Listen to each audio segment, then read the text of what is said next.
God'll get you for that one. Maude is owned by Shout Factory. God'll Get You for That, Walter is produced for entertainment purposes only. Sponsored in part by Findley's Friendly Appliances. Hello, everybody, and welcome to another episode of God'll Get You for That, Walter. And he will this episode. Hallelujah. You know, I keep on forgetting what episode, because I keep on saying in like other episodes, oh, I think this might be the episode where it's the last time we hear it for a while. And then I'm surprised. Hoisted by my own petard. Who knew? Hello, my petard is named Tomcat. What's your petard named? I'm Toni Homeperm. And welcome to God'll Get You for That, Walter, a podcast where we discuss the 1970s hit sitcom Maude. Oh, I missed that. I was waiting for that. I was waiting for it. That's our thing. Oh, I know. And today we're going over a very funny episode. It was very funny. It's called A Night to Remember. This is our episode 56, and this episode originally aired November 4th, 1974. And it's season 3, episode 8. Correct. Directed by Hal Cooper and written by Bob Schiller and Bob Weisskopf, with, of course, the script consultant, Rod Parker. Mm-hmm. Who also, I think, co-produced the show with Norman Lear. So, what'd you think of the episode? This was a very good episode. It was very good. I said at the beginning, like, this was definitely one of the episodes that I would rate top 10. Yes. Definitely a top 10 episode. Yes. Because it is very well written, very well acted, and it still deals with very hard-hitting issues. Yes. While still being raucously funny. Yeah. Yeah. And I really enjoyed it. This is actually, I was telling Tony before we went live, this was one of the episodes that me and my Maude live troupe were going to do, but we never did, just because it was so... It's a small cast. It's very small. It's a very small cast. It's only Maude, Walter, and Arthur. For a little bit. Arthur for a little bit. But it's just, it was one of those episodes that really sort of... This would be one of the episodes I would consider quintessential Maude. Yes. I said to you, this is like when a Maude episode really shined, when they were dealing with an important issue, but they still had humor. Yes. And it wasn't like in your face. It Yeah. wasn't like, with other Maude episodes, it's very aggressive. Like comparing this to like Walter's Dream. Yes. I mean, it's like Walter's Dream was a bit of a snooze fest. Yeah, very meh. Very meh. Compared to this one, yes. And compared to previous, Maude episodes. Yes. And you can catch this one on Tubi. Yes, you can watch this on Tubi. So the episode opens, we're seeing a clock, it's 3:10 in the morning. Mm-hmm. Walter is passed out, sound asleep, and Maude is wide awake. Yes. Like the camera pans from Walter, who's snoring, and then to Maude, who's just looking at the ceiling with those eyebrows and that resting bee face that she does so well.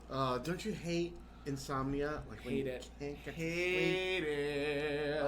It's not fun. It isn't. It is not fun. And there's only so much melatonin and Benadryl you can take. I'm like, for me, what'll happen sometimes is my mind gets stuck on something, and I can't stop my mind from like thinking about it. Yeah. And it's just like racing and racing and racing.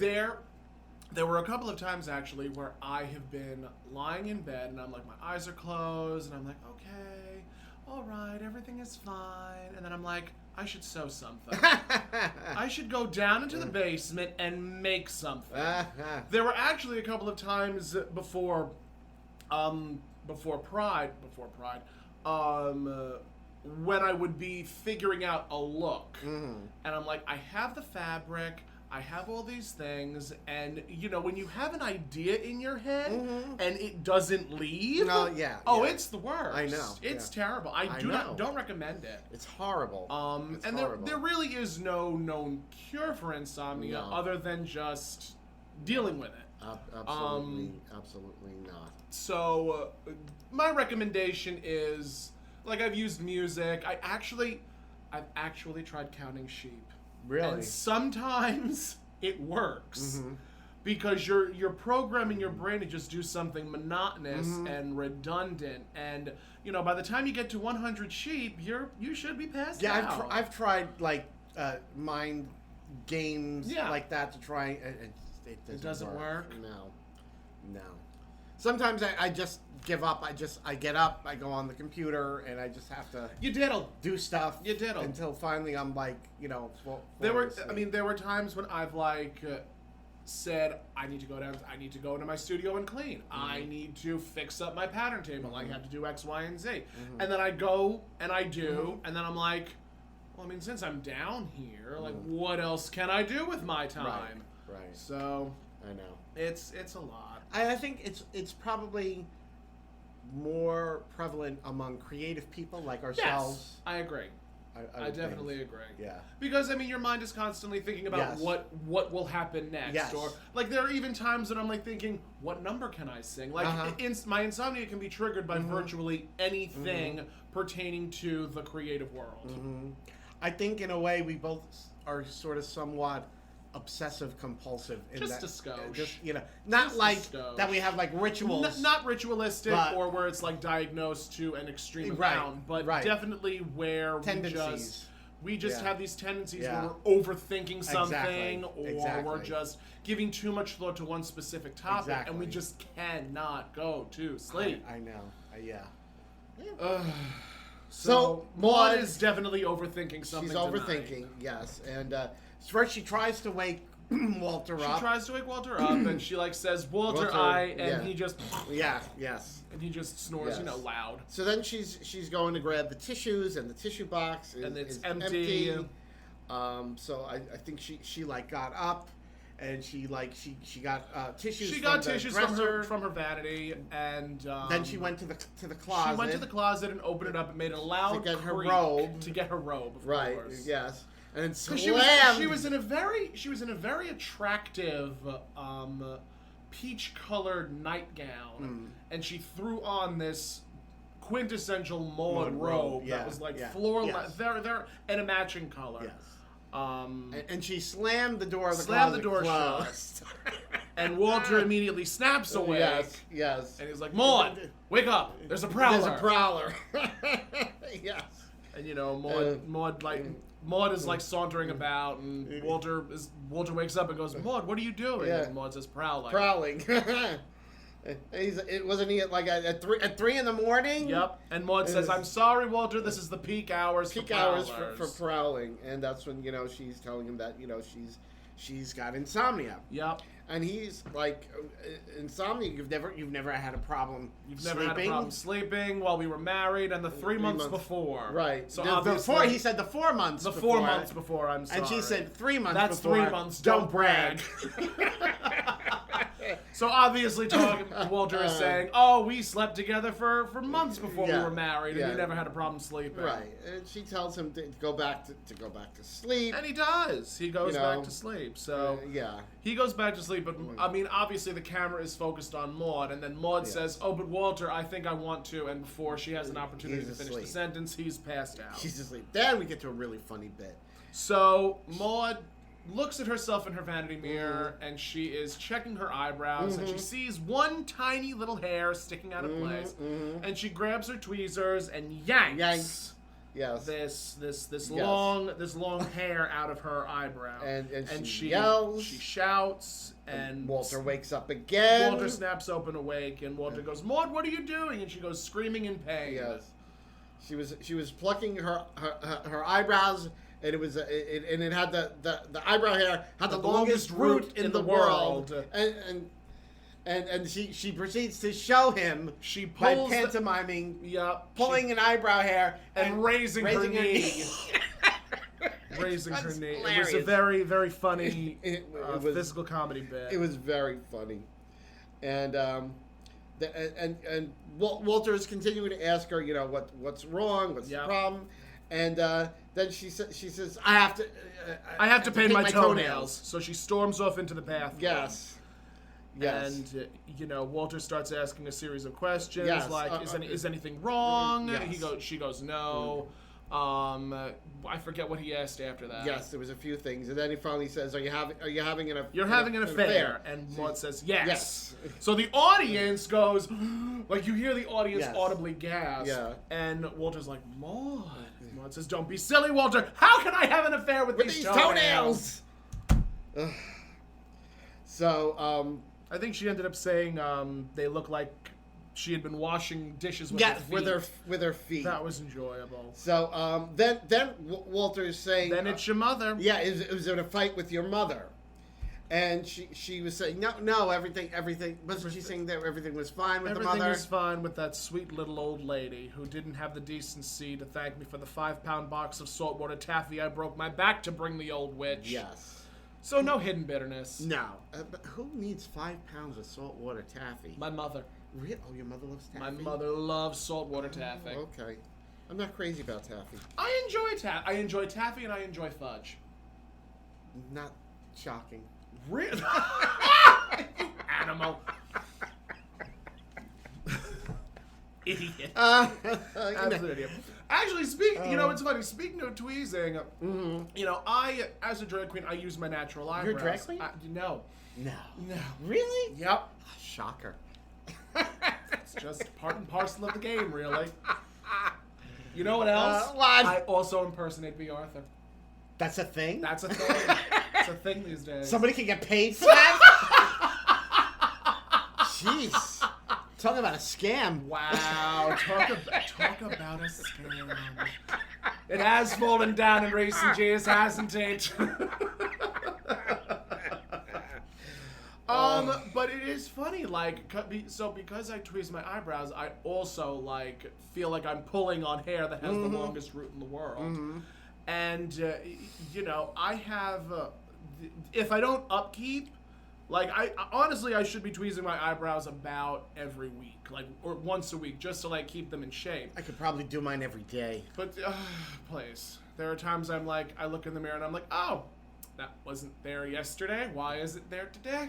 I mean, I can see your eyebrow hairs are very short. Yeah. See, mine.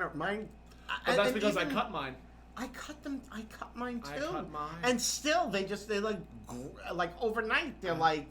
I am so sorry that has afflicted you. It's what I do is I take a comb and I do what hairdressers do. Like I'll get it to a certain length and then I'll just snip it all off. I do that too. You do that too? Plus, I get them. You know, go to the esthetician and get them waxed every 3 weeks. Wax and plucks. Maybe it's an affliction that we both have. I guess so. I mean, honestly, I was seriously considering for the month of June to shave them off. It's like part of me was like, I get it. I get it though. No, I get it. Because the thought of like you're gonna be sleeping in glue that I have to glue these down. I mean, and you know, because you're there with me. Some of the weekends we have coming up where it's like 2 and 3 shows a weekend. Well, one day it's like a double venue, 2 different, you know, 3 really. Parade show at one place, show at another place. Really, that's like 3 things in one day. And, you know, I mean, fortunately, we're just going from one to the other, but still, the thought of all that, you know, gluing down to the brows, I was like, but I won't, I can't, I refuse to walk around without brows. The lucky thing with you is, and we switch, because you have a problem with your eyebrows, I have a problem with my beard area. Because I sweat, and I also have incredibly sensitive skin. Yes. So, like, if I have to constantly take off and put on makeup, like, there's a very real possibility that when taking off my makeup, I think the second time, it's going to really, like, bruise my skin. So I have to be very, very gentle and delicate, and I'll use Albolene, and I'll use the makeup eraser rags. They are very good because they're incredibly soft. Oh. So I need something that'll, like, take off all the makeup, but also be like, and I have to go, like, with the grain of my hair and not just aggressive. It's aggressive. It's very hard work being a drag queen. It's not easy. It's not easy. People don't realize, and it's not for the faint of heart. It is not for the faint of heart. It's not for the faint of heart. I went to Fire Island yesterday, and I was watching Portia perform, and there was this one gentleman who insisted upon getting up on stage while Portia was performing. Oh, how wonderful. It is very aggressively difficult not to just kick their behinds off stage. Yeah. Because when a queen is performing, you pay attention. You do not try to upstage the queen. Right. It doesn't work like that. No, it don't. It does not. So, Yeah. It's definitely it's hard work. Yeah. And everybody's, oh my God, you're fabulous. How does your makeup look so good? And it's like, can you please just like not scream in my face? Yes, and it won't look so good if you get that close. It really won't. It won't. You'll start seeing please, you'll see the facelift scars and everything. It's like, please love me from afar. Just yes. Arm's length. Arm's length is yes. arm's length is the perfect distance. Exactly. That's why the two of us are going to start wearing hoop skirts. Yeah, really. Just to keep everyone away. I know, right? So Walter said he knew it, and then what happens is he looks out the window. That's when he looks out the window, isn't it? Was it? Hold on. Oh, I forgot. Saltwater taffy. Yes. So about the it was after the taffy. Mm-hmm. It was after the taffy. Walter's like, "Come on, let's go to bed. It'll be fine. Right. Everything is all right." Because obviously, Maude's like, "That's not what the problem was." Right. And I think Walter ends up saying, like, "Let's just go to bed. Right. Let's just go to bed. Try going to bed. Try going to sleep." So they get into bed, and Maude's like, "I can't go to sleep." And Walter's like, "Try." So they get. Oh, right. And Walter's Walter's right. Like, he was saying because he has the big sale. It's the Indian summer sale tomorrow. Yep. That's why he needs to get to sleep. That's why he needs to get to sleep because it's going to be a very busy day at the store. Yep. For him. And they get into bed. Walter says, "You're not trying. Close your eyes." Yes. And Maude's like, "Oh, I forgot." Yeah. So Maude now goes to sleep. Yes. And Walter is now wide awake. Walter now thinking can't about sleep. the sale. Yes. So he gets up and he notices that it's yes. That's when he looks out the outside. window. And he starts proceeding to scream, Damn. Damn. That which, of course, wakes up Maude. Well, what happened? Yes. So, Walter's it's the 14th annual Indian Summer clearance sale. And there's a blizzard outside. Yep. Then the phone rings. And we have this very comedic bit. Yes, with the phone. Yes. And the phone is like, this is like when they'd have somebody come to the door. Yeah. Almost like they would have someone come to the door. Yeah, it was like when somebody would come to the door, the phone. And Maude would like either slam the door in their face. Yes. Or hang up on them in this case. Yes. So, So she's like, who's calling? And it's like, no, it's not Ginger. How's my what? How's my what? Boy, do you have the wrong number. Yes. And she hangs up on him. Walter's yelling at the window. He's like, stop snowing. Maude closes the window, and then the phone rings again. The phone rings again.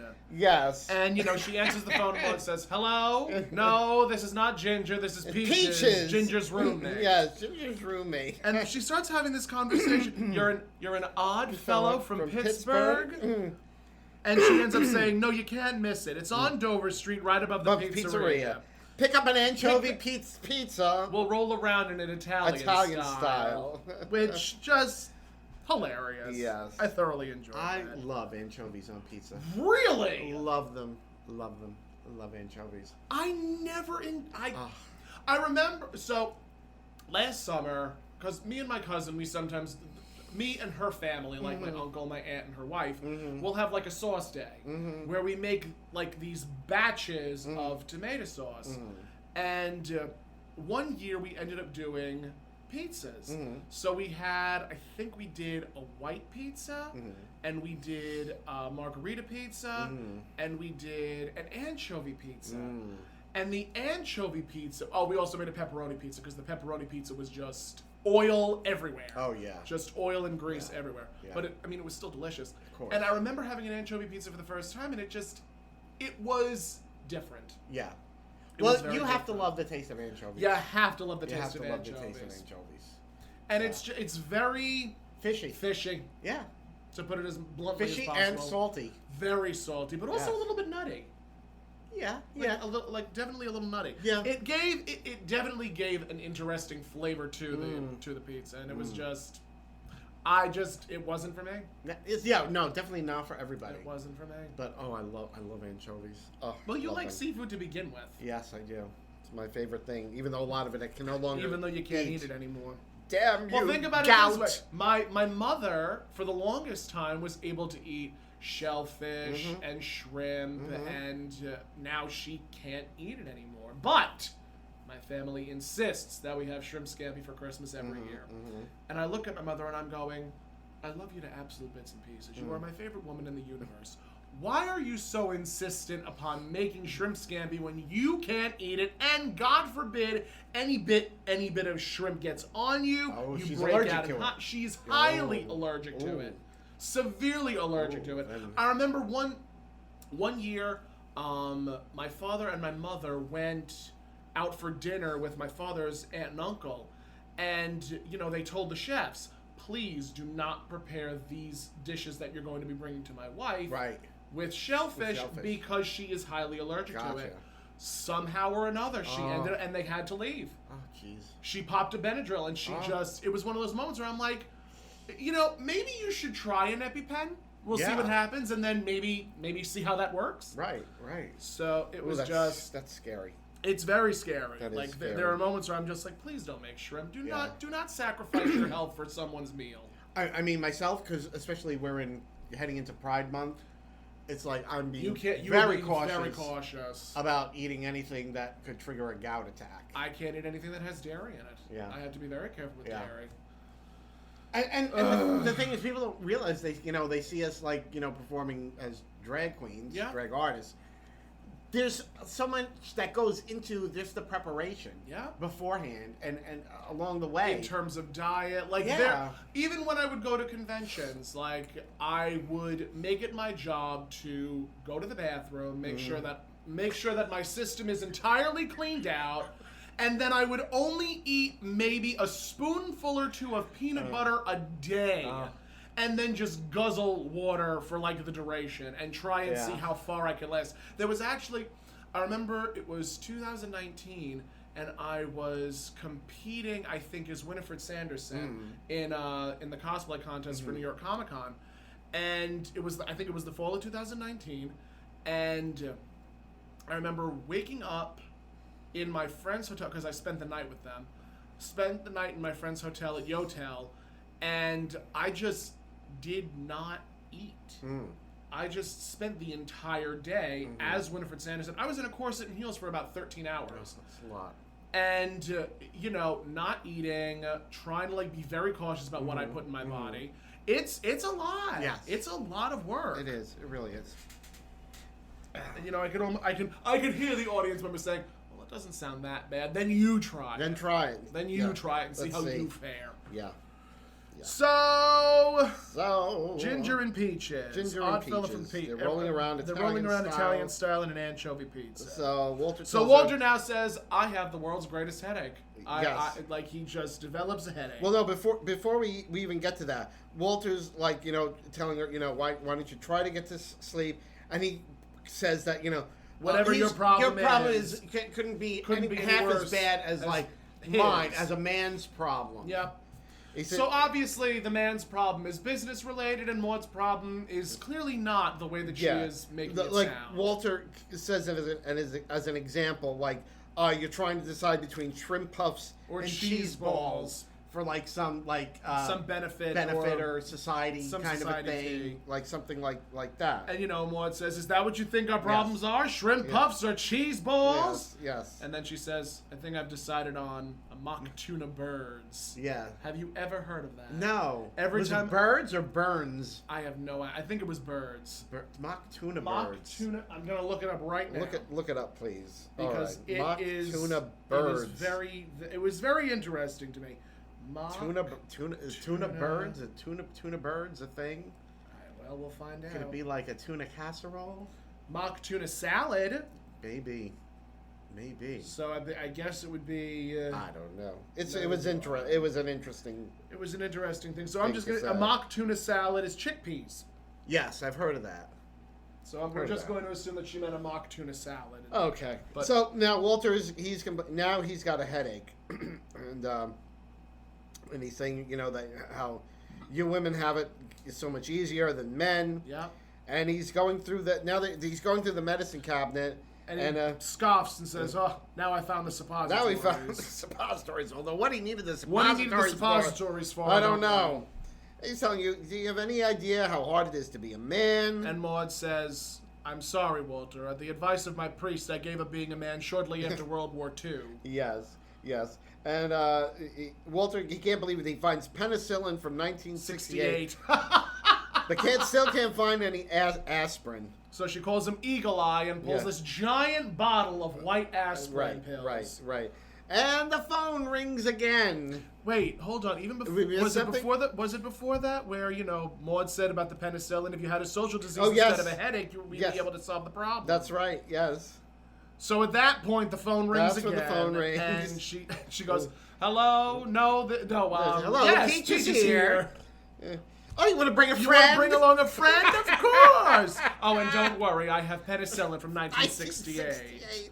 And Walter grabs the phone and says, "Stop calling," and hangs up. Hangs it up. And she says, "See, Walter, something about the real problems." And you say women don't have real problems. You say women don't have real problems, yes. And he says, "Let me tell you about a serious problem." And then we get into Maude's, well, what was his serious problem? I guess he's worried about the sale. He is worried about the sale, and he finally relents and says, "Well, what is going on?" And Maude, in her overdramatic fashion, says, "Oh, well, thank you, Walter. Now I finally get to tell you about my senseless little problem." Yes. And she says, "Walter, my sink is not sparkling white." That's right. And if that isn't enough, oh Lord, how do I tell him? Yeah. I just found out that my house coat has ring around the collar. Ring around the collar. Now, let me tell you. Oh, I want to hear this. I've always felt that I don't know if you remember those commercials, the ring around the collars. You may be too young. Perhaps. I mean, that was such a thing. Like the woman would be with her husband, and another woman notices. She looks at the other woman's husband, and she sees the shirt collar. She's like, "Oh, ring around the collar, ring around the collar." And I was always like, that is such it's like this other woman is saying, "Oh, your husband, because his shirts have this ring around the collar. You are not fit to be like a human being. You are less than. You are worthless."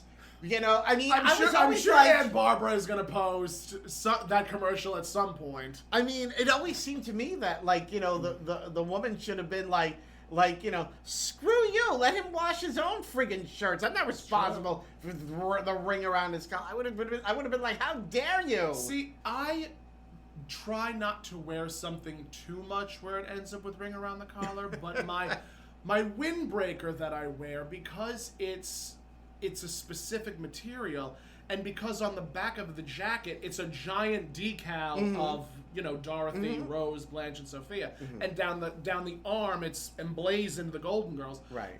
I don't want that paint to fade, and I don't want to ruin the design. Of course not. So it's very interesting, how to it's one of the. I've been asking my mother, I'm like, do we have a Tide Pod? Not a Tide Pod, a Tide pen that I can just get this ring around the collar off of it. So it's one of those things that happens when you just wear something for a long period of time and don't wash it. I wash all of my man-tailored shirts. Okay. I wash all of them. I just throw them in the wash and call it a day. Easy enough, yeah.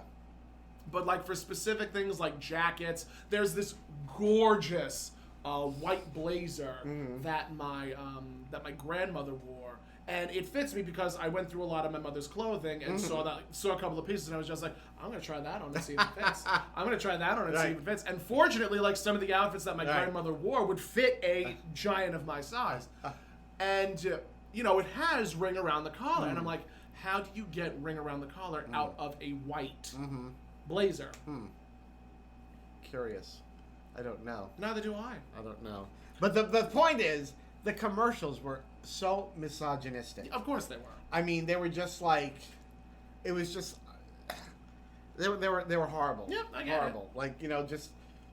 Making a woman feel like, oh, if she can't get ring around the collar out of her husband's shirt, then she must not be a woman. Yeah, she must not be a married woman. She's not. She must be chaste. Yeah, for her husband has ring around the collar. She's inferior. She's worthless.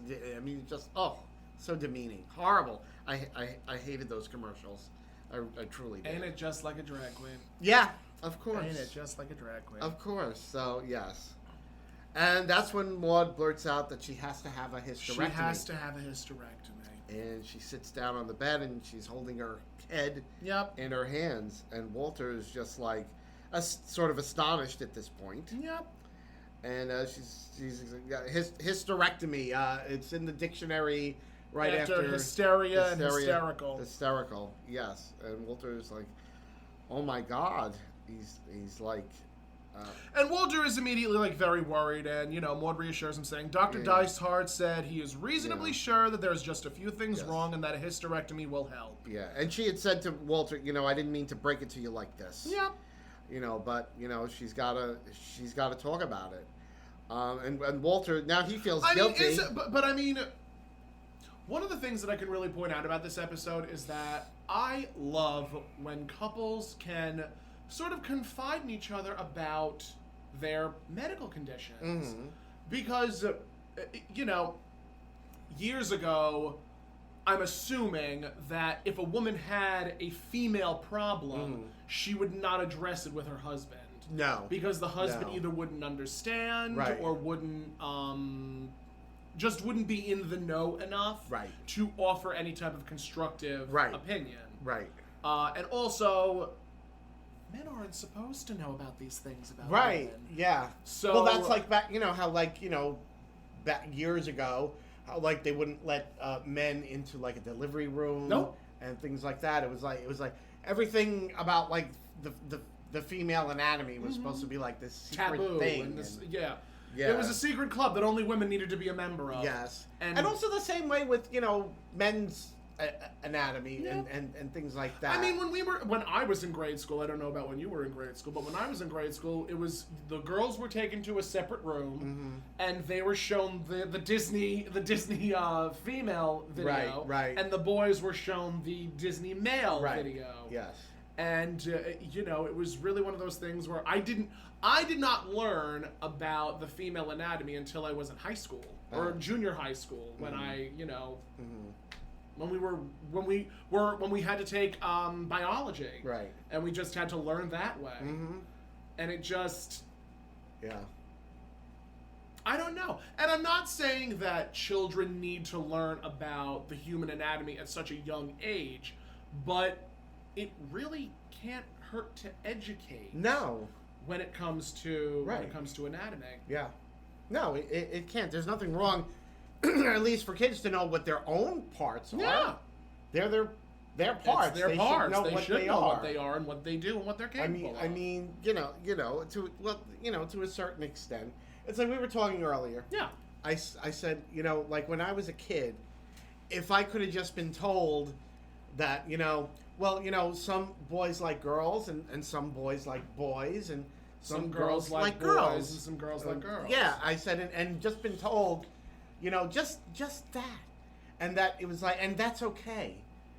I didn't need like a sex lesson or biology or anything. There is my whole life would have been so different. In my experience, the more you learn about something and the more you try to educate yourself on a specific topic, the better you are at understanding the other side of the argument, and the more you sort of understand yourself. Right. And I feel like there needs to be a stronger focus on the self. Yeah. And, educating someone in terms of social cues and, all of these things that we want children to... All of these things that these children eventually learn in therapy anyway. Yeah, right. But also, like, the premise that, you don't want to teach kids about sex because they're gonna want to run out and have sex. I mean, wasn't there an episode? It was one of the first episodes of Maude where Arthur's granddaughter and Philip were looking at each other's naked bodies. Right? And Arthur was like incensed. Right. Absolutely incensed. Right. Oh well, we can't have that because and Maude's like, it's just human nature. Right. Like, so it's that sort of. It's a very interesting topic of discussion. Yes. And I feel like, in my humble opinion, we should be eating the apple of knowledge and get out of the Garden of Eden. Yeah, exactly. Oh, my. So, so Maude is telling Walter that the doctor wants her to have it. And he's like, well, you should get a second opinion. She already did. Yep. And she says, Nancy Hobson started it because she had one before she got color TV. Before she got color TV. That was funny. Yes. I enjoyed that. And Yes. Maude goes, Walter, if I can't trust my gynecologist, who can I trust? Right. But he insists, like, you should really, and Maude cuts him off saying, I already did. Yes, you already got the So she got a second opinion. Yes. And, it's all roads lead to her Yes. getting a hysterectomy. And Walter's like, he's like, what a night. And Maude is saying, well, she feels a little better now because she's told him. And he's like, are you sure? And Maude's like, will you be all right? Yep. And they're saying that to each other that they'll be okay. Yep. And they're saying their good nights again. They're going to try to go back to sleep. And I think they got back into bed. They got cozy into bed. Walter rolls over and starts going to bed, and then Maude rolls over and goes to bed. But Maude snaps her eyes open and says, Good Lord, we're going to have matching mustaches. Matching mustaches. It's like Golden Girls when Sophia tells Blanche about menopause. It's like, you just grow a beard. You'll look like Arafat. I woke up one day and I look like Arafat. Oh dear. So at that point we cut to commercial. And when we come back, Maude has locked herself in the bathroom. Yes, and Walter is usual yelling, Maude, please. My question is, they're yelling at each other. Yeah. What are Philip and Carol doing? Are they out? Maybe. Because honestly, and I think that would have woken them up. Everyone, Mrs. Naugatuck, Philip, they all would have been woken up by this bickering back and forth. Yes. And Walter wants to know what she's doing, and she tells him that she's practicing shaving. And Walter's trying to be reassuring, saying, Maude, we will not have matching mustaches. Yeah. So Maude opens the door and says, Walter, how do you know? Yeah. And Walter in his infinite wisdom says, because I'll shave mine off. Right. If we do, I'll shave mine off. And she slams the door in his face. Yes. And he says if that were true, half the wives at the club would look like Groucho Marx. So Maude says they do. They do. And she's saying and she's going on now about hormone imbalances. That it's all over. And that she's not going to want him when she's old and fat and blah. Didn't she also mention that because Nancy and Maude were at Schraff's having Sundays? Yeah, because that's when she says, "Have you seen Nancy Hobson?" She looks like a horse. Yes. And Walter says that's because she eats like a horse. Yes. And Walter. Maude looks in the mirror and says, "Walter, I'll be a mess. Yeah. Obese. Yes. My voice will change." Yes. Just brings her voice really down low. And Walter just stares at her. And that's when we get Maude saying, God will get you for what you're thinking, Walter. Yes. So, again, I love those moments where an actor doesn't even have to say anything, just do an expression, and the audience just laughs. It was brilliantly done. And Walter's saying this is a lot of nonsense. Yep. And he wants to know, have you asked your doctor about all this? And she says she didn't ask because she was saying how she's worried about the changes after the operation. Yes. She's worried about the changes. She also mentions how she was with her gynecologist, and Walter's like, well, why didn't you ask your gynecologist? Yeah, why didn't you ask him during the exam? And Maude says, obviously you have never been to a gynecologist. Yes, because, obviously when you're sort of in the stirrups at your most vulnerable, you really don't have much to say. Yeah, it's sort of, conversation is not, really, the thing to do at that moment, I guess. And I mean, well, someone is. I mean, honestly, if Yes. I'm getting a prostate exam, I don't exactly want to know how my doctor is doing. I No. just want the exam to be done and you over just with. want to get it over with. I just want to get it over with. Exactly. That's That's when Maude, she wonders what she would look like with 5 o'clock shadow. so many people have loved this face. And I wonder what it's found gonna look out like with 5 o'clock shadow. when I remarked that she would look like you. we that had to pause. We had to pause. We had to 'cause- pause because I was laughing so uncontrollably. And it turns out I'm not the first person to say You're that. not the first person to say that. So when me and my Maude Live troupe were going over the script for A Night to Remember, we got to that line and I said, so many people have loved this face. I wonder what it's going to look like with 5 o'clock shadow. I don't know if it was my friend Marcus who was playing Walter or my friend Eric who was playing Arthur, but one of them said, just like you. Just and like you. I peed myself. I was laughing so hard. And then while we're watching this episode, Maude says that line, and then this schmuck turns to me and goes, like you. Like and you. again, we had to Just pause like it you. because I was laughing. And I didn't know that. I didn't know I was laughing so that happened the uncontrollably. last time. I was I didn't crying. know. I was crying. And there must be something to it. Must be something to. There I must guess. be something I to guess Maude will look like me, and I I will guess look so. like Maude. Yes. Yeah. So Walter, he wants to call Arthur. Yes. To get his opinion, but Maude makes him put it down, and Yeah, she's- you are not calling Arthur. She's not calling Arthur. She's worried about what their love life is going to be like after the operation. Walter, you'll no longer find me desirable. Where are you going? Yeah. And he says, I'm going to the bathroom. Going to And the she says, you bathroom. see, it's happening It's already. happening already. And that's what he goes to the bathroom, and they have a phone. They have a phone in the bathroom. like a wall phone. Yeah. In the bathroom. Casual. I'm Listen, like- if people can have televisions in the bathroom, they could sure as hell have a telephone. I mean, why would you want a phone in the bathroom? I did not. I did not. Get I that. bring my. I mean, do you bring your cell phone into the bathroom? Of course. What kind of a person do you think I am? Well, there you go. How could you even ask me You that? never know. Someone may be calling about your car's extended warranty, and you'll have to course. have a conversation with them on the toilet. No, I'm looking to see what you're writing in the 3-way chat that we have with Stella Virgin. Oh dear. The chat that must never be revealed. That chat that must never be revealed. All of our secrets are in that chat. All of them. All of them. All of our nightmares are in that chat. Oh, so Walter grabs that phone in the bathroom Yeah. and he calls Arthur. Actually, before we even get into that topic, Yes. has there ever been a moment in your life where Mm-hmm. you have not felt desirable to your partner? Mm-hmm. Yes. Now, my Yes. question is, what do you do about that? Because I have an answer, and I want to know what yours is.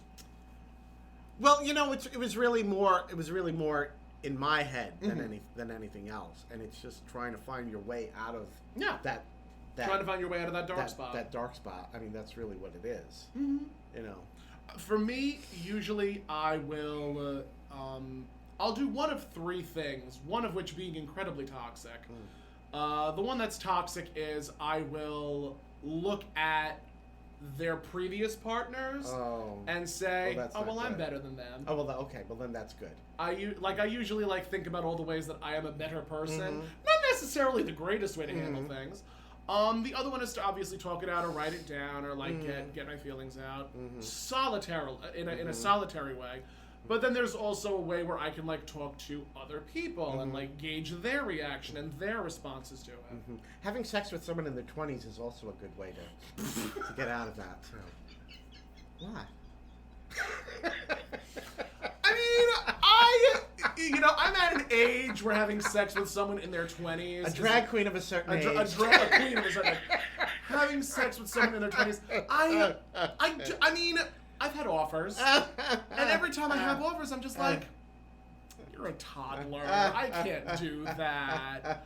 But then I think about all of the older guys that I've had relations with, and it's just, how do they feel after they have Been with you. we have exactly Yes. they've been with me. I always wonder, am I that memorable? Am I a memorable person? Oh Lord. And then I say to myself, Tom, stop asking these inane goddamn questions. Well, you know, it's also, and this is a thing for the gay community. Yes. You know, so much of, you know, the gay community is focused on that you have to be fit and muscular and a Greek Adonis. You know, like, yeah, exactly, like this Adonis ideal of, you know, in order to be considered attractive in the gay community. There was a friend of mine, I forget what their name is, but they posted, what are some topics of conversation that you feel go unnoticed or unchecked in the gay community? Mm-hmm. And, you know, one of them was human decency, one of them was I posted the age topic. There was another one where it was like beauty standards, the stigma about AIDS. Like, there are so many conversations that are just sort of being overlooked. And, you know, for me, again, yesterday I had gone to Fire Island, and I was just seeing all of these people. I was just seeing a sea of people. And, you know, yes, some of them were attractive, some of them were average, some of them were just there. And, you know, everyone was really just letting their freak flag fly.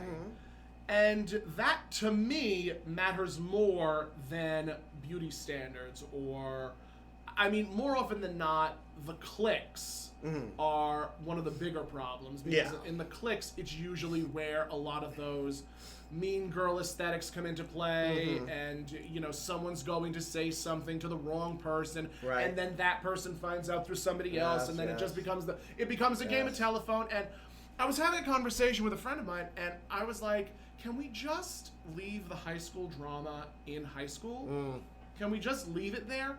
I do also want there to be, and Grace and Frankie did a very good job of putting a focal point on an older queer couple with the two characters, Robert and Saul. I watched, like, I think I watched the first episode of that, and I just wasn't really into it. It does get better. The series does get better. Me and my mother actually just finished watching it this past week. And it really wraps everything up very nicely. But it does shine a very bright spotlight on being mature and being gay. And I feel like that is a conversation that needs to happen more and more frequently. Because, you know, there are some people that come out in their 40s. There are some people that come out in their 50s or 60s or hell, even their 70s. Right. And they should be treated with the same level of respect and dignity that the teens, 20s, and 30-year-olds have when they first come out. Right.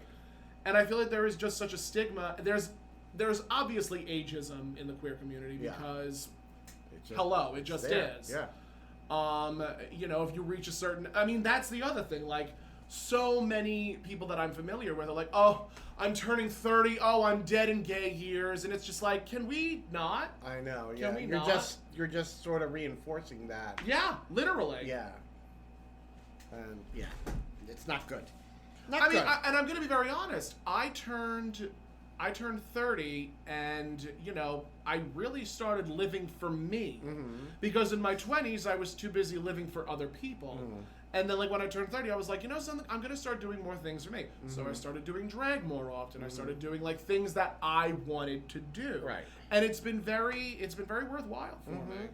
So we say to you listeners, whether you are a teen, 20-year-old, 30-year-old, 40, 50, 60, do what you want. Well, as Aunt Mame said, life is a smorgasbord, and most poor Life's son a of a banquet, bitches are starving to most death. poor sons of bitches are starving to death. And it's very true. It is. It's very true. All right, so Moving gaily forward. so Walter calls Arthur. Yep. From the bathroom. Yep. In the bathroom phone, and he's telling him, "You've got to come over. It's urgent. Come as you are. Come as you are. Come to the back door." That's when then he hangs up the phone. He flushes the toilet. the John. Right. And walks out with a sigh of relief. Yeah. And Maude says, "All right, Walter, what's up? Yeah. And don't tell me the toilet seat."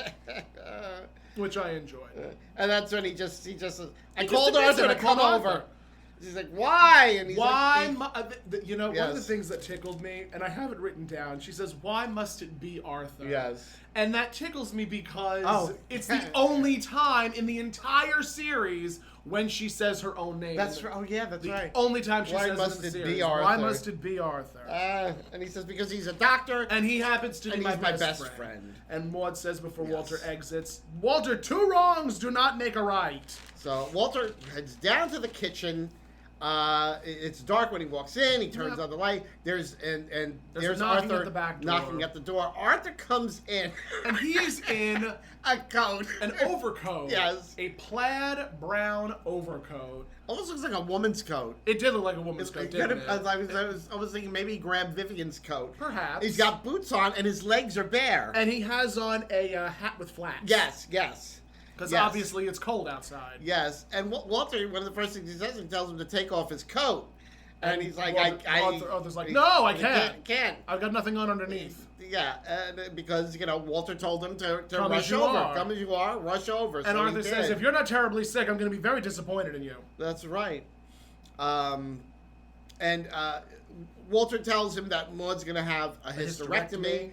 Arthur already knows because he is in cahoots with Dr. Dysart. Yes, he told me, and he said that hysterectomies, they tend to be a fad, Like frisbees. yeah, and some of them are needless, but that's not the case with this Dr. Dysart's Dr. patients. Dysart. He says so, sort of to reassure Walter that if this doctor says she needs one, then she really needs one. Although that was It was a thing years ago. years ago where it was like anytime a woman had some sort of problem, it's like a doctor's first response would be, you need a hysterectomy. For those not in the know, a hysterectomy, if I'm remembering correctly, is where they do a removal of the uterus. Yes, and sometimes in the past they would also remove the fallopian tubes and the ovaries. Yep.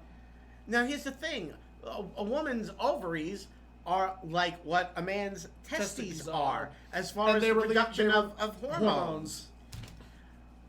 So when they were doing this, and they were just very callous, very cavalier about if a woman has a problem. Do me a favor. Yes. I want you to Google why a chainsaw was invented. Why a chainsaw was invented. I want you to Google it. All right, I'm googling. I'm trying to get to Google. This is children. This is something that I learned on TikTok. Why a chainsaw? Oh, it came right up. Why a chainsaw was. 2 doctors invented the chainsaw in 1780 to make the removal of pelvic bone easier and less time-consuming during childbirth. It was powered by a hand crank and looked like a modern-day kitchen knife with little teeth on a chain that wound in an oval. That's horrific. Yep. That's really horrific. Yeah. Yeah. Yep. And it would be 2 men that come up with that, wouldn't it? Yeah. Well, a lot of back when there was things of accusing women of being witches. A lot of them, most of them were midwives. Yep. And it was being done because they were trying to take the midwifery away from them and put the delivery of the responsibility back on the man. Give it back to men. So stupid. Most and white men, Men are stupid. Men are stupid. They are. That's all you need to know about that. Especially the straight white men. Yep.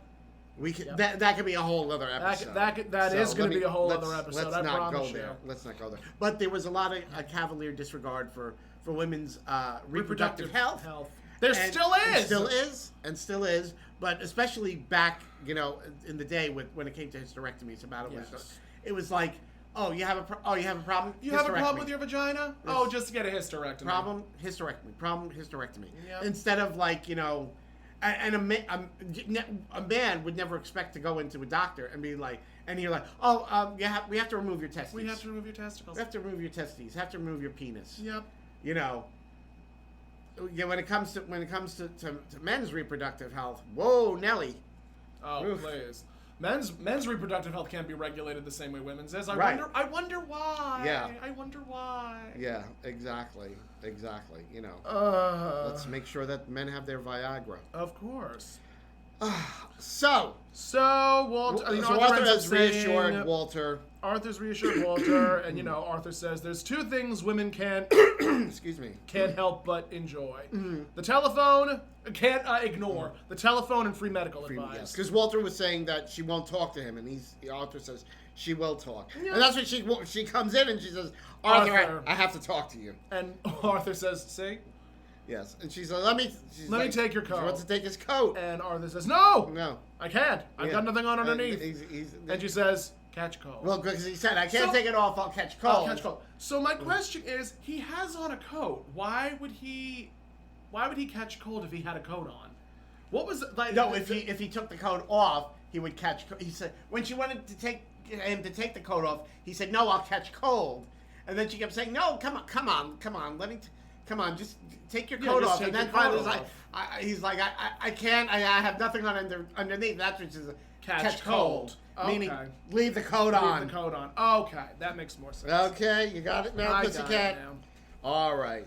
So he proceeds to reassure her, saying, "I know what you're understanding. Like Mm-hmm. you're gonna fuzz on the face, fat farm fantasies. It's all. It's all old wives' old tales. wives' tales. All old wives' tales." And he's telling her He- that now hysterectomy is a simple operation. Some of Yeah. them, they joke about it that they call it a South of the border tonsillectomy. tonsillectomy, and the audience loses Yeah, it. yeah. And And Maude, it's just, oh, that's just hilarious, Arthur. it's hilarious, Arthur. Yes.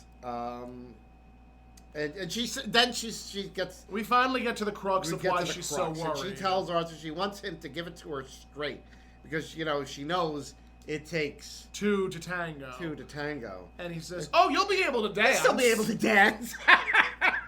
And she screams at him, "That's not what I mean." Not what I meant.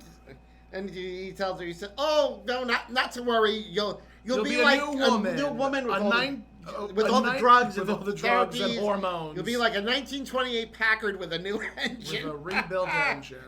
And she goes, my father had a 28 Packard. You know where he kept it?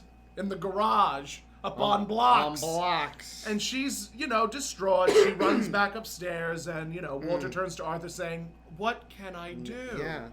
And, Arthur says, you just have to reassure her that you will not run out on her. You just have and to that prove to her that you still love her. And Yep. he says his good night, and he's going out the door, and he says, "Perfect weather for your Indian summer sail." That's right, in the snow. So now we cut upstairs. Maude is in the bedroom and doing one of the funniest things. She's taking the comb, the black comb, and holds under it her up to nose to be like a mustache. And she says, but it looks like she looks like She Hitler. looks like Hitler, and she says, "In my declining years, they can bury me in a bunker." And Walter comes in, and he's saying, "Maude, darling, sweetheart." He kisses her, and Yes. she turns to Walter. She turns to Walter and says, "What was that, Walter? A mercy kiss?" Yeah. And Maude, what was she? She's convinced. If you were so concerned about something about him being concerned about her, when she, about her, What's the line you have? something about Grandma Moses. Okay, so yes. Maude is in bed. Walter starts to get into bed, and she says, "Walter, you're so vibrant, you're so vital, you're so alive, you're such a man that Virile. so virile." Yes. She goes, "Somehow I know that when I turn into Grandma Grandma Moses, you're you're going gonna to cheat cheat like on." a bandit." That's right. And that's when Walter, he's like, "That's He's it." had it. He says, "That's it. He That's grabs the it." He grabs pillows a and a pillow blanket, and a blanket. Goes into the bathroom. And then lays in the shower. in the tub. Yes. In the tub. Yes. And And Maude Maude comes in, and she's looking at him. and she says, "Walter, I know you're crazy. So why don't you tell me what you're doing in that bathtub?" Yes. He says, "I'll never convince you Right. that I'm still going to love you. So if I can't do that, we might as well get used to sleeping in separate beds." Separate beds. Yes. So, He's got to get to sleep because he's got to get to sleep because he has the sale tomorrow. That's so right. Maude says, "All right, Walter, you have a good night's sleep." And she turns sleep on the well, faucet. and then she turns the water She on. turns the faucet on, and then it starts raining down upon Yes, Walter. and Walter's getting now all wet. Also, and he's sopping wet, and he's mad. He counts. I do not know what he mouths. I'm assuming he counts to 10. And he's just counting like he's mouthing the words 1, 2, 3, 4, 5, 6, 7, 8, 9, 10, and then just blows steam out of his mouth. And he goes in. He exits the bathroom. He goes into the bedroom, and he says, "Maude, I'm not too happy with you at this moment." And Maude starts cackling. And she starts to laugh hysterically.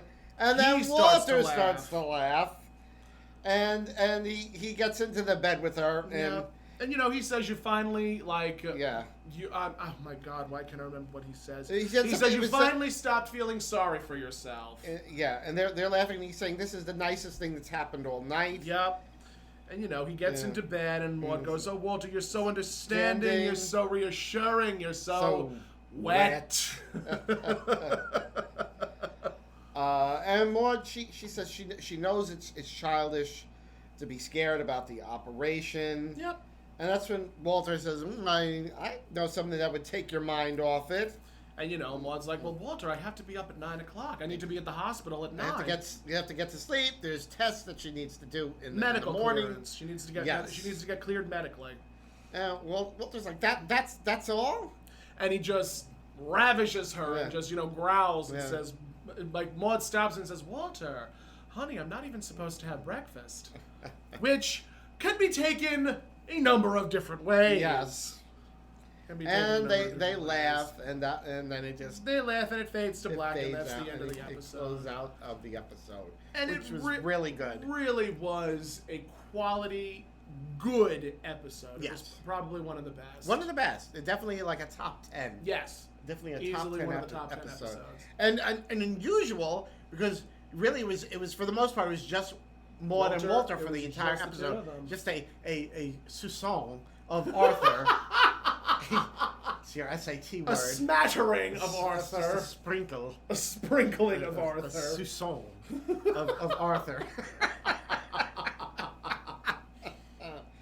I guess we found out that Arthur sleeps in the nude. Yeah, we did. We found out he sleeps in the raw. We found out he sleeps in the nude. He sleeps in the nude. Interesting. Good for him. Yes. Good for him. I personally have only done that once or twice, and every time I do, I just feel like I'm gonna end up with sheets in my butt. I can't sleep unless I have nothing on. Really? Really. I have to have underwear on. Sometimes I have like a tank top or a t-shirt on. Very hard for me to. Sometimes I also have like a necklace on. Like if I just like I'll have a chain on or. Oh no, I couldn't. Well, it's bad enough I have the CPAP mask on. Oh yeah, that's true. I mean, but that's true.